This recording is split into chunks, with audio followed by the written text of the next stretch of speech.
Now, which is the best camera angle in Gran Turismo 7? This is going to be a very controversial video because I'm going to say some stuff that a lot of people are not going to like, because I know everyone has your favorite camera angle, but in this video we're going to go through, we're going to talk about the different camera angles, what's best for having fun, maybe what's best for being fast, what do the esports drivers do, and that might surprise you.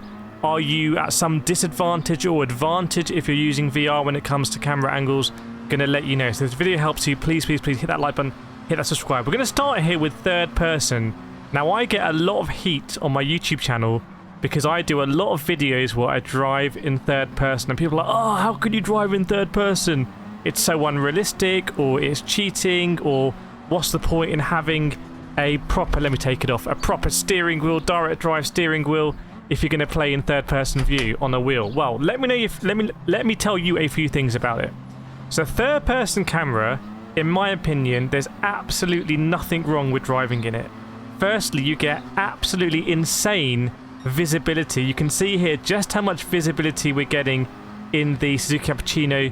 When you're doing it on a controller, you can use your right thumbstick to rotate around the car, take the HUD off. So you're really getting the most Gran Turismo has to offer from a graphical perspective. You can make some cool videos, you can just really get in the moment, turn off all the HUD stuff. But it's not just that, it's not just about creating videos, because what if I told you that some of the world tour drivers actually drive in third person on a wheel? Yes, there are very, very, very fast world tour drivers who drive in third person on a wheel, so don't listen to the haters about it. Now, if you're someone that is playing just for fun on GT7, honestly, I recommend driving in third person. That's actually my recommendation. That's why it's first in this video.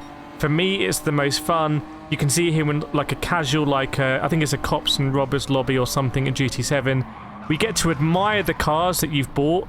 You get to admire your liveries. It just turns it into a much more less restrictive experience, and suddenly you can appreciate all of the graphics. Look at the clouds here going over that hill. That's not something you would be able to appreciate if you were in cockpit view in the Theatre Fard, as I'm going to show you later. Now, third person view, although I make a few videos, it's not actually my main view. My main view is this. It's the bumper cam. There's actually two bumper cams in Gran Turismo 7. You have this one here. You can see, I think we're in the Nissan GTR. And this is the thing. And I think here we're in the Honda NSX Group 2. You can't always see what car you're in. And this time the camera is actually on the roof of it because we don't have the third person. So anyway, leaving my third person love behind for this section of the video. I drive in bonnet cam, specifically this one where you can actually see your car, because you have one where the bonnet cam is actually just in front of the bonnet, because I find it the most precise way to drive when it comes to track limits. Gran Turismo 7, very fussy about track limits. If you're just a couple of pixels over the white line on the curb, you'll get a penalty. See the driver ahead of us there, the French driver, really playing fast and loose, and I struggle to do that in third person because you have the whole rest of the car in the way. So here I can instinctively know where my apexes are. I think me also being a karter, my background in go-karting, this is sort of the view you have in go-karting in real life. You can see your pedals in the front of the kart. So I quite like it. Very precise way to drive. Now, there is a controversial thing in Gran Turismo 7 that you might not know about, which is if you use the bumper cam on the front of the car, you do get a mirror, but you can no longer see your car. Now, this is something that they had in Gran Turismo Sport, and they said a few times, oh, it's because of performance, we won't be able to add a mirror and see your car. Well, hang on, I'm running on a PS5 now. Should definitely be able to do both, but for whatever reason, they haven't done it. So if you like running with a mirror, I would go in the bumper cam. That doesn't show your car. But if you don't need the mirror, and to be honest, when you're racing, you shouldn't be looking backwards too much anyway. You can always flip backwards and look that way if you need to. I would recommend running in this view, both on controller and on wheel. I've set times top 10, top 20, top 50, top 100 in the world using this view, and actually the most of the esports drivers in the Gran Turismo World Series, they are using this view. So this is a very, very, very popular view to use. You can see here as I'm going side by side with this yellow car, I kind of know exactly where my car is. Oh, going up the inside, a slight bit of contact there, but again, it's just the slightest bit of rubbing, and I kind of know that's okay because of the confines of my car. If I was going in there, for example, with no view around my car, just in bumper view, on the front of the bumper, I wouldn't really have that ability to judge that, okay, I'm just going to scrape a little bit of paint here, but it's pretty much okay. So I recommend going in the bumper cam. Now, there is one other view you can do in Gran Turismo 7, and this is arguably the most controversial view. By the way, if you enjoyed this video, please make sure you subscribe. Please hit that like button as well. And we're going to jump into the cockpit. And what I want to do is, I want to show you here, still in bumper view, look how much visibility you have of the track, the horizon, the cars going to the left-hand side around the corner. Quite a lot of visibility, because when we jump into cockpit view, you will not get the same visibility. Now, I play in iRacing, where you have to use cockpit view. ACC, a lot of people use cockpit view. That's very realistic.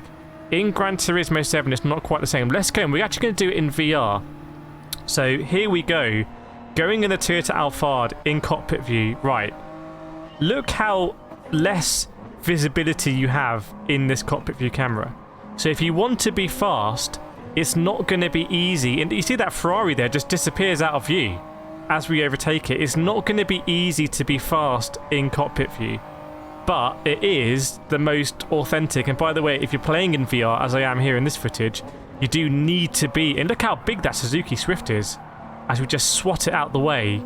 In our ambulance, we're basically going through an ambulance here. We need to get people out the way. We've got sirens on, but look how less visibility is. And also you have this weird tinting of the cockpit in the Toyota Alphard. So some of the cars have very restrictive windshield. Some of the cars sit you quite a long way back.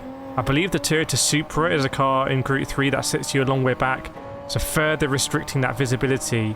But it is quite authentic. And in PSVR 2, you can glance at the mirrors, the top mirror there, the right mirror. You can see what's going on when you're overtaking a car. You can look down. Really nice, by the way, in the Honda RA car.